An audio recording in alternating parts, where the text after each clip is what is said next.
നമ്മുടെ ലൈഫിൽ ഒരു ഭൂരിഭാഗം സമയം ബാക്കിയുള്ളവർക്ക് നമ്മളെ കുറിച്ച് എക്സ്പ്ലെയിൻ ചെയ്ത് കൊടുക്കാൻ നമ്മൾ എടുക്കുന്നുണ്ട്. നമ്മൾ ഇങ്ങനെയാണ്, ഞാൻ ചെയ്യുന്നത് ഇതുകൊണ്ടാണ് ഇത് ചെയ്യുന്നത്, ഞാൻ ചെയ്യുന്നത് ശരിയാട്ടോ, ഞാൻ ചെയ്യുന്നത് ഇതിന് വേണ്ടിയിട്ടാണെന്നൊക്കെ പറഞ്ഞിട്ട് മെജോറിറ്റി ആളുകൾ നമ്മളെ അഡ്മിറ്റ് ചെയ്യാനോ അല്ലെങ്കിൽ നമ്മളെ അക്സെപ്റ്റ് ചെയ്യാനോ നമ്മളെ നല്ല രീതിയിൽ അംഗീകരിക്കാനോ തയ്യാറുള്ളവരും അല്ല. സോ ആ ആളുകളോട് നിങ്ങളെ കുറിച്ച് എക്സ്പ്ലെയിൻ ചെയ്യുന്ന സമയമെല്ലാം വേസ്റ്റാണ്, കംപ്ലീറ്റ്ലി വേസ്റ്റാണ്. പ്രത്യേകിച്ച് ചില കാറ്റഗറി ഓഫ് ആൾക്കാരോട് നമ്മൾ ഒരു തരത്തിലുള്ള എക്സ്പ്ലനേഷൻ കൊടുക്കാൻ പറ്റും. അതൊന്നാണ് ജീവിതത്തിൽ യാതൊരു തരത്തിലുള്ള ഗ്രോത്ത് ആഗ്രഹിക്കാത്ത, യാതൊരു തരത്തിലുള്ള ഒരു മെച്ചം വേണമെന്ന് ആഗ്രഹിക്കാതെ സ്റ്റക്കായി നിൽക്കുന്ന പല കാര്യങ്ങൾ അഡിക്റ്റഡ് ആയിട്ട് സ്റ്റക്കായി നിൽക്കുന്ന ആളുകളുണ്ടാവും. അവർക്ക് വെറുതെ നിങ്ങളുടെ ആക്ഷനെ കുറിച്ചിട്ടുള്ള എക്സ്പ്ലനേഷൻ കൊടുക്കരുത്.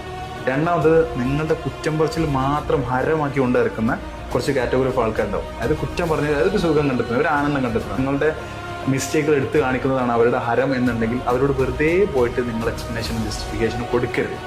ആൻഡ് മൂന്നാമത്തെ ആൾക്കാർ എന്ന് പറഞ്ഞു കഴിഞ്ഞാൽ ഒന്നും അല്ലാത്ത സമയത്ത് എന്തെങ്കിലും ചെയ്യാൻ വേണ്ടിയിട്ട് നിങ്ങൾ ഇറങ്ങുമ്പോൾ നിങ്ങളെ സപ്പോർട്ട് ചെയ്യാത്ത ചില ആളുകളുണ്ടാവും. അവരോടും പോയിട്ട് എക്സ്പ്ലനേഷൻസ് കൊടുക്കരുത്.